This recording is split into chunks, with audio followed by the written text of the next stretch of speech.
So have you ever had a pain or an ailment and you have no idea where it came from? Yes, Or why you have it? absolutely. Okay, so we are here with the expert today who's going to tell us why that happens. And it's Vasha Hernandez. Hi, Vasha. Hi, Thanks for Basha. being with us. Guys, thank you so And much for Vasha, having you me. specializes in trauma healing, and Ayurvedic medicine. You're an Ayurvedic practitioner. Yes. So yeah, so tell us how you got started and how long you've been doing this. Yes. Well, it's interesting because, like you said, like the question you asked, why have you ever had a pain? Well, I think this is something that most of us experience, and Mhm. it's more common than people think. Mhm. Um, in my work, I've seen that pain often it's not something random, and it's something I've always known, even Mhm. just instinctively. Um, And it can be the voice of something unspoken, passed down generationally, or just buried within us. mm, So how did I get started? Well, I would say for the longest time, my life looked fine from the outside. Um, but inside, I kind of felt like something was missing. So I always did everything right. So that was over 10 years ago. I was working a corporate job. But something was missing. I've watched the people around me live their lives, and I'm like, wait, there's a lack of substance. It's like walking in a world, and it's missing colors. It's just there's no color. okay, yeah. Yeah, and then I remember just thinking to myself, is this it? Is this my life? And I felt exhausted, not just physically, but like at a soul level, just soul tired. And I didn't know why. And that's when I decided to find people that maybe felt like me. I wasn't sure I was going to find that. But that's when I ended up attending my first spiritual workshop. And it was small, intimate, and it's just one word that changed it all for me. We were going in circle, like in a circle, and everybody was introducing themselves, and somebody mentioned the word Ayurveda. And as soon as they did that, I remember like I cut the person off, it's not something I would usually do. And I'm like, hold on a second, what did you just say? I said I do Ayurveda. I'm like, okay, this is it. So something resonated in me. Mhm. Wow. Yeah, that intuition. Well, it was an ancient connection for you. Yes. Yeah. But that's exactly it. Yes. I knew the word, but I had never studied this, never read on it. Something stirred in me. And even though I'm Mauritian, my parents are from Mauritius, we're not Indian, but it felt like something in my blood recognized it. Uh-huh. Like a memory I didn't know I had. Oh, And wow. although I didn't have any physical pain, it was there was a discomfort every time, I went back home, and I'm like, okay, I'm gonna forget. I'm like, I can't. Like it wouldn't have let me just, forget about it. That discomfort would have remained if I didn't dive deeper into it. Yeah, that's a big wake So up. exactly. And then from there, I just began experimenting with healing modalities, got into Ayurveda. I was hooked. And it wasn't just a wellness practice, it was a remembrance, to be honest. And later on, I started exploring ancestral work, and that's when everything deepened and connected for me. So I started seeing how the stories we never speak, the traumas we inherit, and the truths that we bury can all live in the body as pain. Right. Sometimes go to a massage therapist, and you'll go to see him several times because you have a recurring pain and you don't know what that is, and it keeps coming back. Myself, I had for the longest time in the middle of my back, uh, no, just a sharp pain. And no matter how many chiropractors I saw, how many stretches I did, and how many times I straightened my posture, it remained. And I felt like, okay, maybe I'm just broken. Like I did something wrong, and that's why that pain is there. It turns out I was holding a lot of grief, a lot of grief. And in doing ancestral work, I learned and felt how women in my lineage got suppressed, and even men's voices were suppressed because our ancestors were brought from India to Mauritius, and they could not always speak their minds. So I found myself throughout my life, randomly speaking out or spitting out certain things in specific situations because those words needed to be voiced out without fear of persecution, Yeah. in order to establish a certain equilibrium in my life, in my lineage. So even though those were not my personal battles per se, it was nonetheless energy that needed to be released through me. And everything's energy. And, like we Yes. say, everything, what goes up must come down eventually. So, yeah. And I would say in all of that, the biggest lesson was fear can actually end up ruining somebody's life. So many of us feel stuck, not because we lack desire, but because we're afraid. So sometimes I wonder, maybe in another life, wanting more meant maybe risking everything, and it's, maybe you're coming close to death if you do that. So, and now that fear lingers in the body. So at the same time, though, fear lives on the other side. On the other side of fear is everything we desire. Yes. True. So the work I do today is about helping people kind of cross that threshold, I would say. Yeah. So that first initial session that you went to led to you studying different forms of energy work and ancestral healing. And Yes. Yes. did you make a total change in your life? Did you give up the corporate world? I eventually did.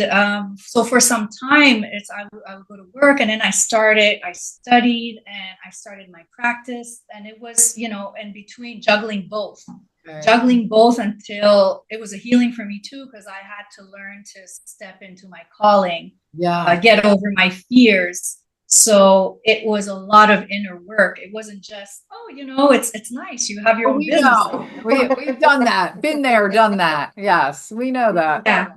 It's not. There's not an entrepreneur that didn't have to do any inner work. We all know it's all interconnected. So right. So how do you I guess when the question is asked, do you have a pain that you don't know where it came from and why it's there? Do you work with people to figure out what has manifested in their body or where it stems from? Or do you what do you do with that? If I came to you and I said, I have pain on the left, because I do, in my left leg, right? It's near my hip, but it's not my hip and it's not my muscle. Right. And it goes down the side. How do we attack both that? How have do we that approach on our that? feminine side? yeah, no, absolutely.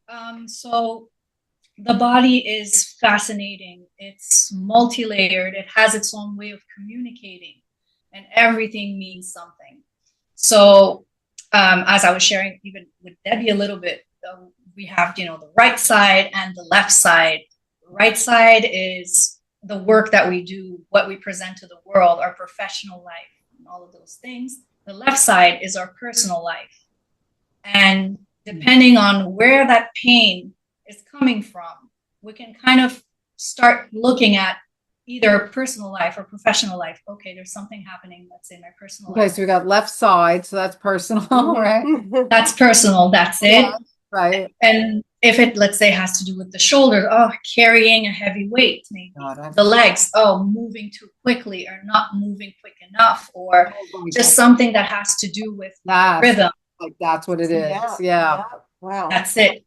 And a lot of times it's something that wants to be heard. It's something that wants to be acknowledged. So sometimes you don't even have to voice it.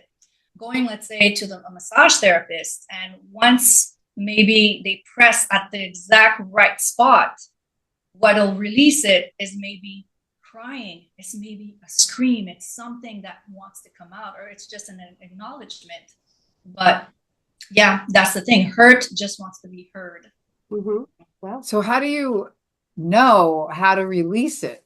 Or is that what you work with people on, right? There's like a trauma behind it, or? Well, oftentimes people will come and they'll have a pain. Let's say they'll have a pain and say, I don't know if it has to do with my nutrition, or, I don't exercise enough.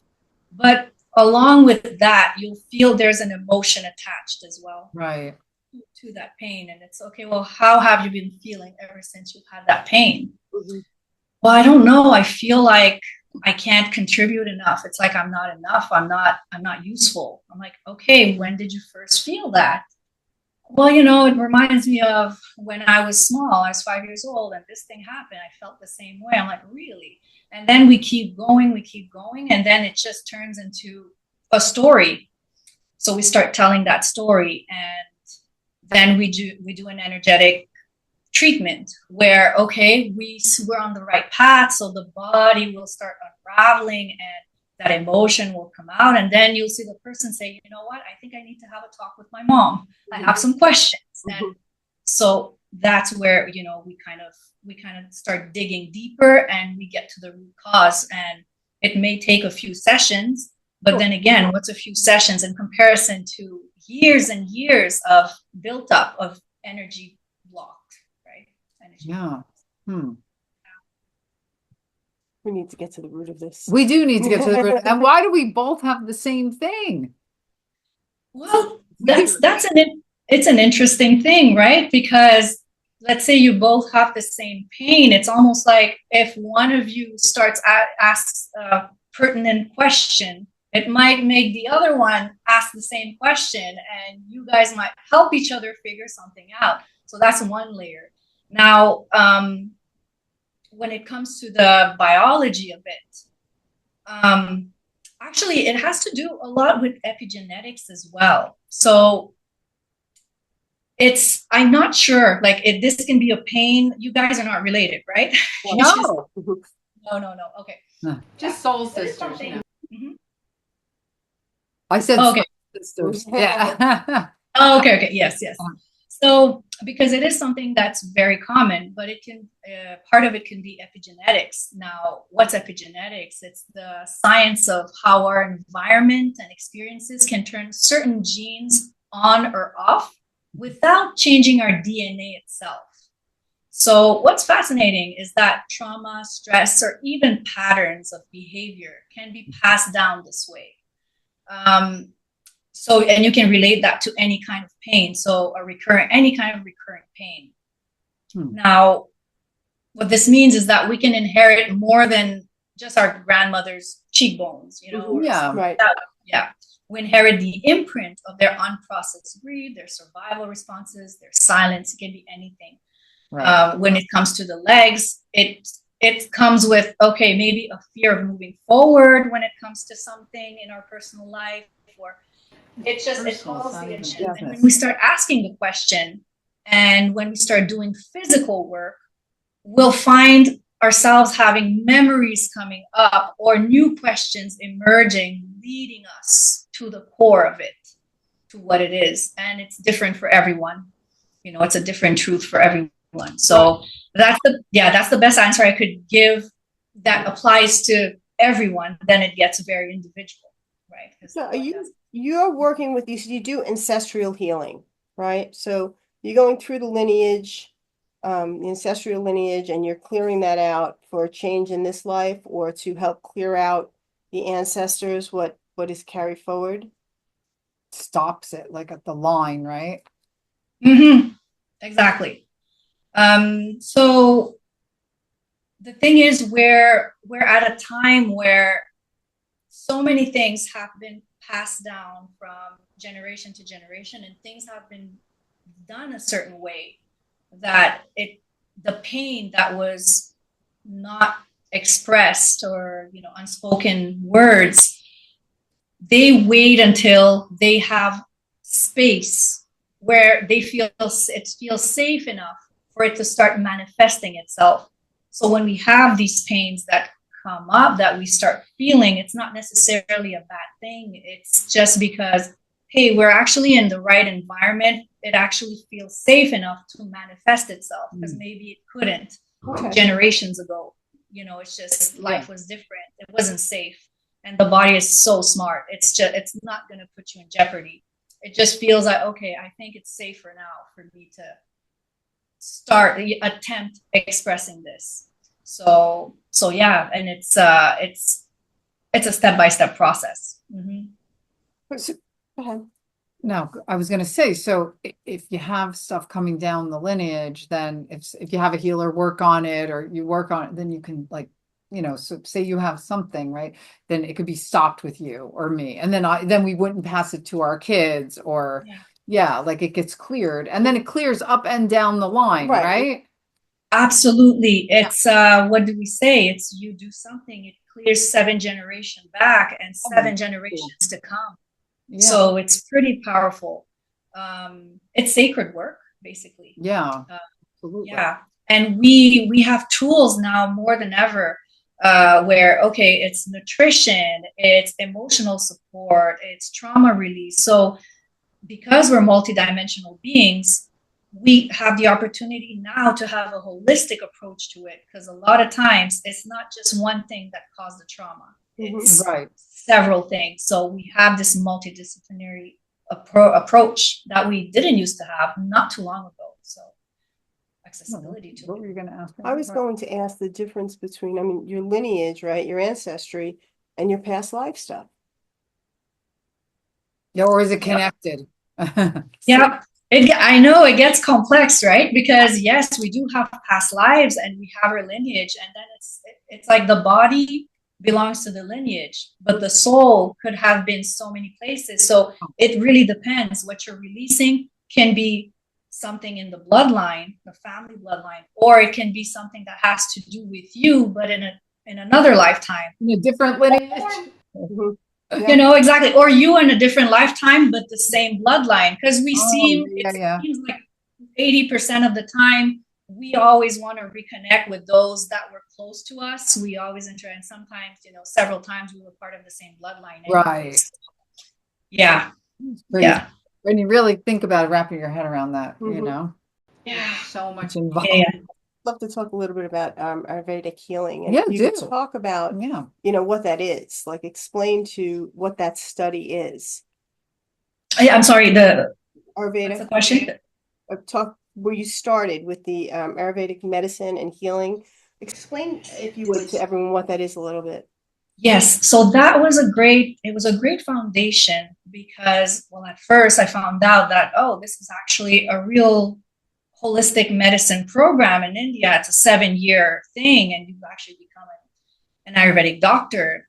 Oh God, this is going to be complicated and stuff. But like, you know what? It actually takes you back to who you are. A lot of it is common sense, and it's ancient wisdom. It's just stuff we forgot. We all know this stuff. We just forgot about it. So the basics is very simple. We work with the elements. So we have the element of fire, air, water, ether, and earth. Earth, fire, water, ether, air. Yeah, the 5 elements. Now, those 5 elements that make up the universe are also present in our bodies at different percentages. So when we're born, we have a percentage of each of those elements. But not all of us are born with the same percentage, which is why some of us are just, good in math. Others are creative, because those elements have physical characteristics and psychological characteristics, emotional characteristics. So that's what makes us unique. Now with Ayurveda, we determine when you were born, what were your dominant elements? Like, who were you supposed to be? And now, where are you? And how do we bring you back to who you were supposed to be? Somebody who has a very dominant fire element and that has too much water, they're going to find themselves out of balance completely. So we try and bring that back. Now, somebody who has a lot of fire, what does that mean? So that's going to be somebody very super intelligent. They end up being leaders in companies. So yeah, great leadership skills. They make great speakers as well. Now, when they're out of balance, they become very frustrated, aggressive, and they're out of their element. So we want to bring them back. Now, people that have, let's say, a dominant water element, those are your nice moms. They're just nurturing, comforting. Everybody trusts them. They're so calming, soothing. That's very water element. So when they're out of element, again, they're going to feel apathetic. They'll just, be disconnected. So we try and see what your dominant element is, and we bring it back. Now, in doing that, we uncover trauma. That's when, that's why I started doing this, because I'm like, okay, it's not just to bring you back here. It's knowing, why did you get out of balance to begin with? Because it's not always nutrition or, the weather. Sometimes it's like, well, they say I'm like my grandma, because she was like this too. And her mom was like this too. So, it's just in the family. I'm like, oh, okay, there's something that wants to be spoken because it's affecting you physically. We have so many layers. I mean, in spirituality, we call it aura, and science, they call it the electromagnetic field. We have several layers, and before a disease manifests itself physically, it has to go through all of these layers. Right. So what we try doing with Ayurveda is catching it before it gets to the physical, or when it gets to the physical. Well, let's start by healing the emotional body, the mental body, the etheric body, and the physical will heal. Because that's the last layer. Then you're back to kind of the ancestral again with the Ayurveda. Yeah, because we all come from somewhere. Yeah. So do you teach now, or do you work with clients one-on-one? What does your practice look like? Yeah, so I work with clients one-on-one, and I organize group meditations just so people can come back to themselves, feel what's going on inside their bodies. And from there, we go into deeper workshops. But I started giving some talks now, and I find that healing, a big part of healing is knowledge transmission. We have to spread the knowledge, and it's a remembering. So get people to remember who they are. And that's 50% right there. Yeah, absolutely. Right. Well, can I go back to the Ayurveda? Because I just want to know, how do you, is there like a test or something that you take? I forget how you find out your body. what your type is, and then what is good for each, type. Absolutely. That's Ayurveda 101. So like rundown. Yeah. You do a little test as, when do you get hungry? Can you skip a meal? Just little questions like that. And it helps you determine your dominant elements. And you know what you are? That, I don't really remember. I don't know. I don't. Do you want to do it with us? We'll do it. Yeah. Why not? Yeah. Well, it's a series of questions, maybe 30, 40 questions. 40 questions. Yeah. Oh, all right. Okay. And it tells us, okay, because of this answer, that's air, that's fire, that's water. And we all have 5 elements, but we'll have 2 that are going to stand out. Okay. Based on that. Next time. Or we'll have to do it in advance. And then, which, that'd be great. Like what you do for each one. There's a 3 constitutions. So then you have Vata, Pitta, and Kapha. So Vata is air and ether. Pitta is water and fire. And then you have Kapha, which is earth and water.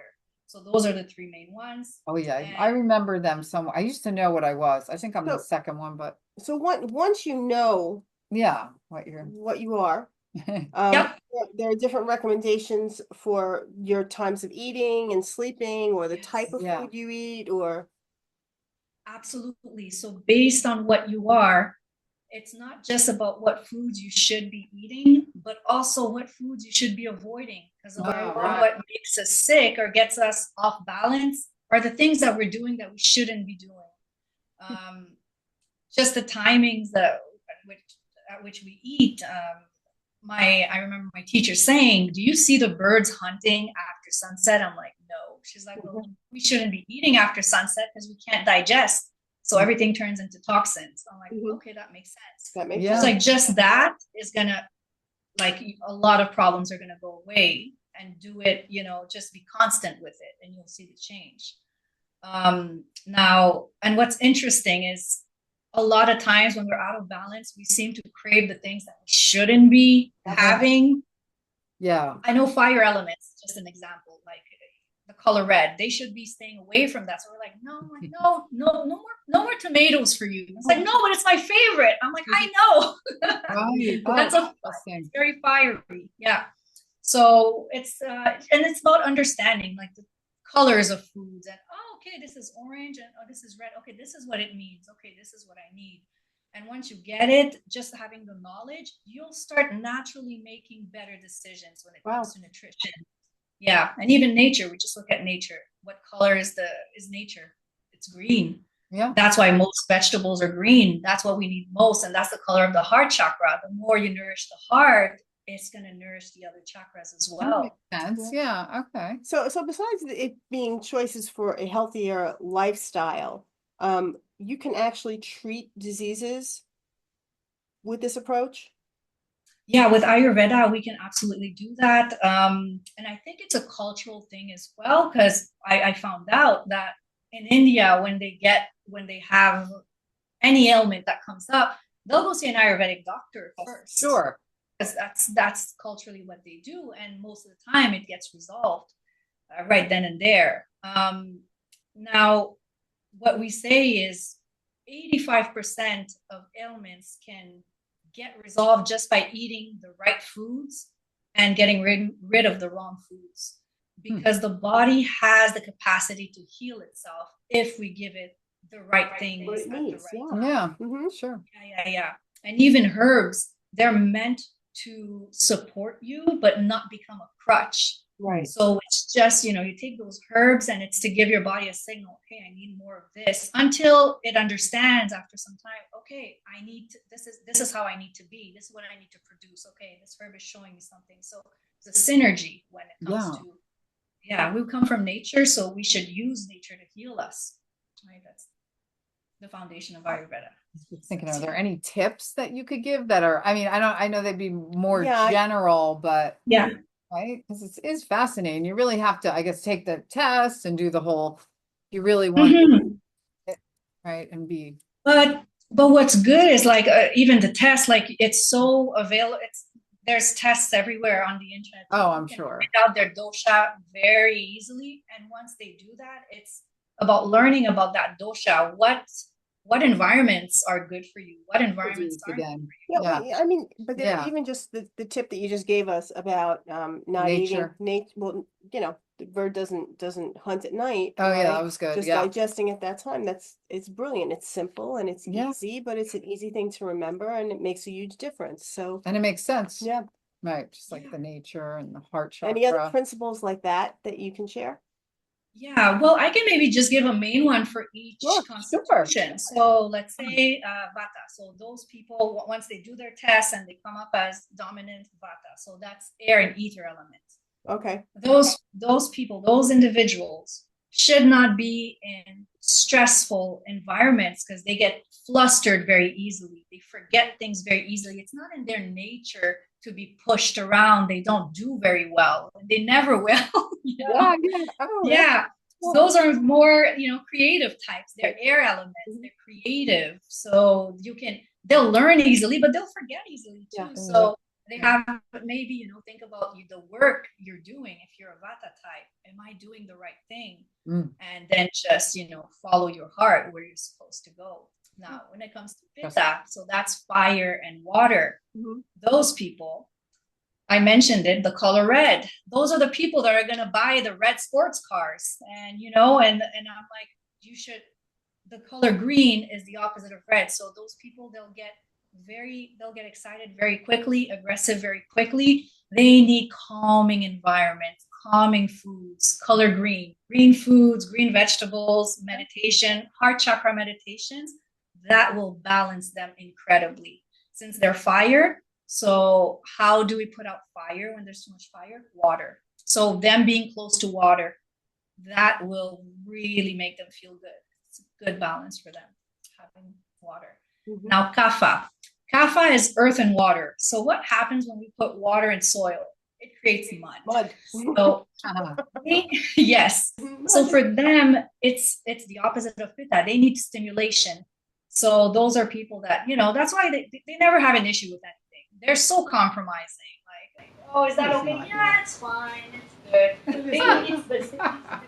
So those people, like in the morning, first thing in the morning, tea with cinnamon, something that'll get them up and running, something that's going to stimulate their minds, because they get very just very tired easily, and you want them to be stimulated. That's it. That's pretty much it. No. I'm gonna All right, try that, we're gonna we're gonna try that. yeah, See what happens. That's great. Thank you Yeah. for sharing that. Yeah. Do you have That's any great. other questions, or is there anything else you want to tell us that you can think of? I mean, you do so much. It's a lot, Yeah. but it's in combination. So, Yeah, exactly. No, it's a combination. No, then the rest is just about, bringing people back to remembering, because I think now more than ever, yeah. everything is too fast paced, Mhm. and we forget why we're doing what we're doing, and coming back to ourselves. So whatever it is that brings you joy is a first step towards coming back home to who you are.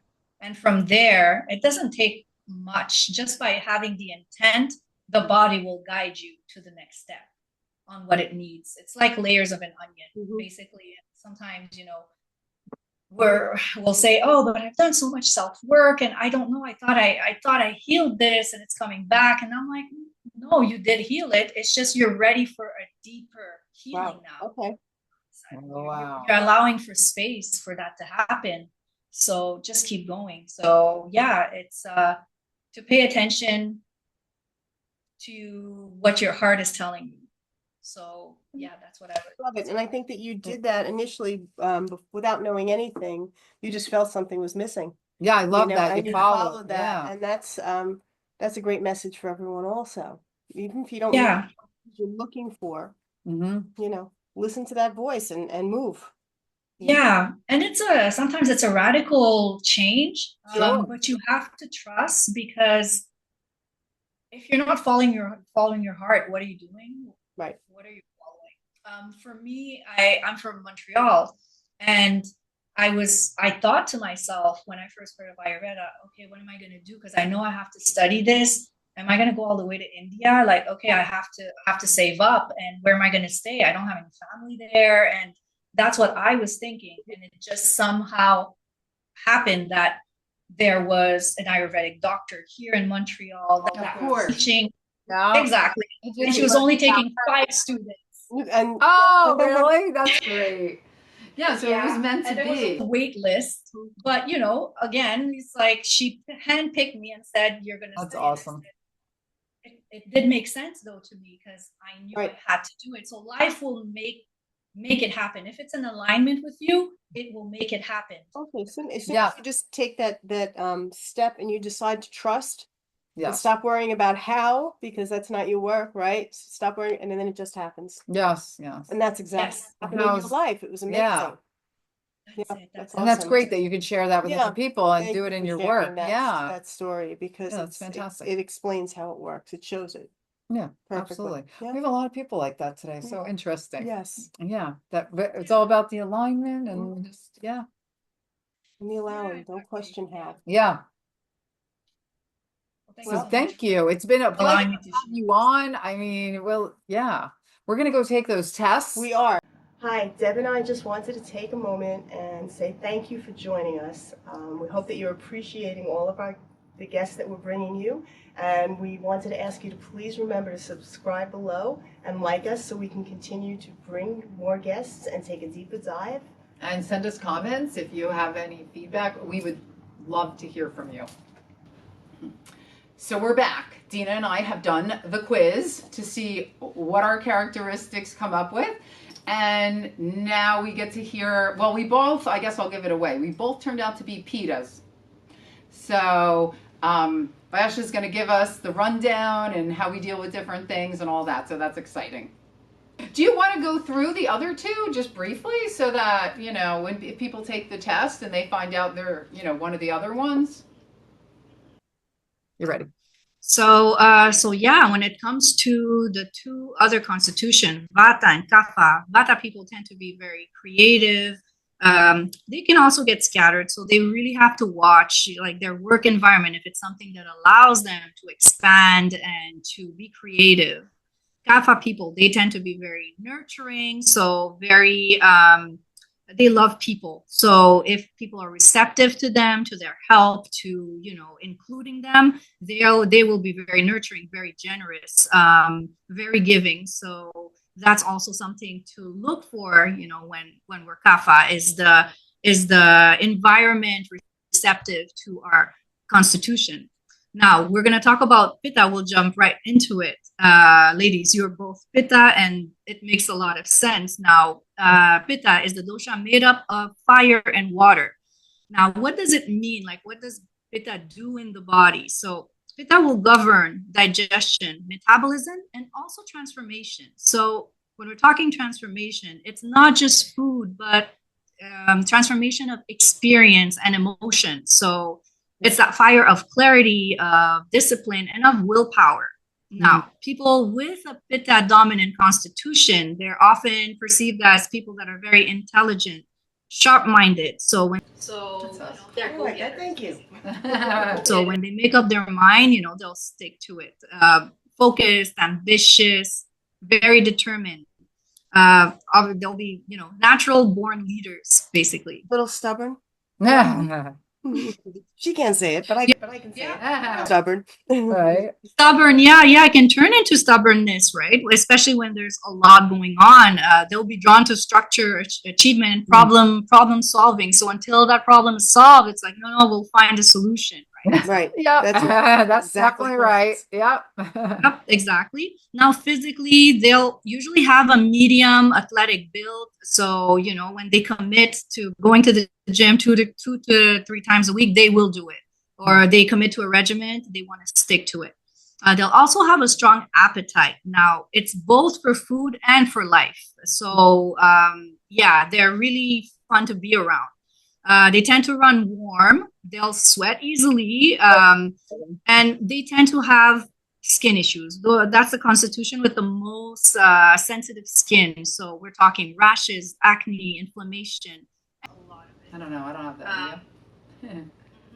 And anything to do with inflammation, really.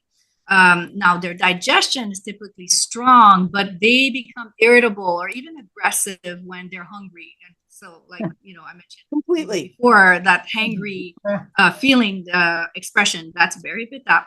Now, emotionally, pitta will bring a lot of passion, intellect, and drive. So that's really good. But in excess, that fire can become anger, judgment, and burnout. Been there, done that. Yep. Yes. You're spot on. And burnout is something that is so common in the West. Even people that are Vata and Kapha can go into burnout because we all have fire. And if we get pushed to our limits, that will happen. Now, an imbalanced pitta might look like chronic inflammation, skin condition, like we said, skin conditions like acne, eczema, digestion-wise, acid reflux, ulcers, things like that. Those are the things that show an imbalance in pitta. Irritability as well, control issues, perfectionism, extreme. And I guess what tends to happen is when they push themselves to exhaustion, they'll snap. So that's when okay, they've reached their limit, they need a break. Now, the root of it all is often pressure. And like I said, this applies to everyone. And we're talking internal and external pressure. The fire becomes too hot. So now, how do we balance pitta after saying all of this? So we're going to balance pitta through cooling the system, and we cool it physically, emotionally, energetically. We're talking about cooling foods, cucumbers. It was the first thing that came to mind. Yeah, cool as a cucumber, sure. Yep. Herbs like coriander, fennel, aloe vera. Aloe vera is very good. Like every morning, it makes a big difference. Spending time in nature, the color green is so cooling. Near water, so swimming, just being near water will automatically cool pitta down. Instead of sunbathing, maybe moon bathing, because that's also, calms the mind really good. And so those are things to do. Now, things to avoid, if we can avoid spicy, oily, or overly salty foods, that'll help a lot. Choosing gentler forms of movement like yin yoga instead of hot yoga, slow walks. And on a deeper level, just to cultivate softness, I would say, just taking a load off, not putting pressure so much on ourselves, letting go of the need to always win, to be perfect, or to prove, right? And that's right. Oh, that sounds good. Okay, so a few practices that we could incorporate into our days is being more aware of cooling foods, right? Just bring that into our diet a little bit. Jump in the water whenever possible. Yeah. Yeah. Yes. Which I Possible. do, which I always do. Yeah, a softer type of movement and exercise. Right. I will. A slow movement. And sometimes it's just telling yourself, I need a break. I need a break. Right. 5 minutes. I need to breathe. Just breathing is going to let off a lot of pressure. Just accepting that you need a break. Right. That's the hard part. Right. Yeah. Yeah. You got to be really conscious of taking a break. Oh, absolutely. And that's a little bit where my sessions come into play. I work through, the thread of remembrance is what I call it. So because I believe healing is not about fixing who we are, it's just about remembering who we were before we were told how to be anything else. And once we remember who we are, we get into balance. That's the first step. Right. It's just constantly reminded. I mean, that's it. And that's what we all things are kind of, not that hard if you just remember to do them, right? It's a constant. The issues are that you need to be aware of, then right, constant awareness, right? I mean, it is common sense of it, When you're working so it's in your practice and you're taking people back to a place of remembering, what is that practice like? Just quickly, what is that? Well, first, I think it's establishing trust. So just, we exchange everything and they feel, oh, I can share more, I can share more. And then we go into a deep state of meditation. And then I just guide them through where I feel the blockages are. It's like, sometimes it's just, oh, connect to your stomach right here. What are you feeling? And it's just allowing the emotion to come up, allowing the thought to come up, allowing the memory to come up, whatever it is, and not judging it and allowing it to unravel. And because what we want, it's not that we don't want to share, it's that we don't feel safe enough to share. That's why we hold so much inside. And we'd be surprised how much, all I needed was a platform for me to just be. And that's what I provide. Hopefully you release it, right? Is that the end result, basically? Mm-hmm. Yeah. And then the mind will come into play. Oh, but why is this happening? I thought I dealt with this. I thought this. And it's like, no, it's fine. This is the body doing its job, and we just ask the mind to just let the body do its thing and just get out of the way. Yeah. Yes. Tough. That's the harder part, I think, then. Yeah. Yeah. Well, we're not used to it. But once, we do it once or twice and we see that, oh, it's not bad. Once I release it, I actually feel better. Then the body feels safer to do it again and again. And then, slowly we start changing our patterns and we react differently. We cultivate different kinds of relationships and it's seamless, it's a gradual process. Right. Yeah. Practice is truly a holistic one. It's a full holistic approach where you're really taking into account where each individual person is at, working with them to reconnect, using your intuition. It's a really thorough holistic practice. Yeah. Yeah. No, it is. And like I tell people, it takes years to develop an unhealthy pattern, and it only takes a few months to undo it, which is nothing compared to that's actually amazing. I think that's really important for people to hear, because I think people go, I don't know, there's so much I have to do, how long is this gonna take me? I think that's what stops a lot of people from doing the work, shall we say.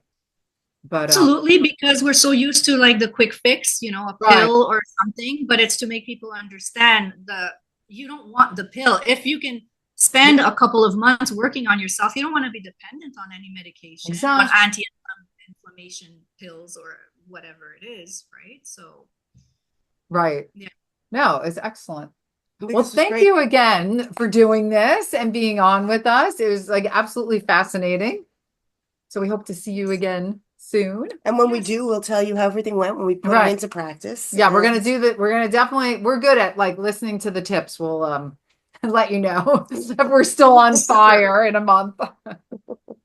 Yeah, well, thank you so much for having me. Of course, thanks for being on. Okay, and we will see you next time on Our Evolving Consciousness.